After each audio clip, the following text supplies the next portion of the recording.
Yes fans labis ang pasasalamat kay Coco Martin. Bagamat malaking impluensya ang aktor-direktor na si Coco Martin sa aktres at kapower tandem niya na si Yassi Pressman.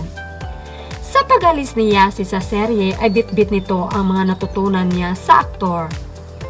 Gayon pa man hindi man active ang dalaga sa showbiz pero naging matagumpay ito sa ibang ventures niya. Dahil magaling, masipag, matalino at madiskarte ito. Samantala nagpapasalamat ang kanilang tagahanga na ayon sa kanila, "Salamat idol ko, unang araw ni Yassi sa ang probinsyano, tinuruan mo kung paano lumaban at mabuhay sa mundo." Kasi hindi na nag-o-online class si Yassi. Mataas ang IQ ni Yassi. Sa katunayan, kilala na ang aktres as an entrepreneur, lalo na sa mundo ng crypto gaming. Sa kabilang banda, napansin din ng netizens na kahit saan man magpunta si Yassi, pinagsasabay di umano na aktres ang pagiging artista, entrepreneur niya.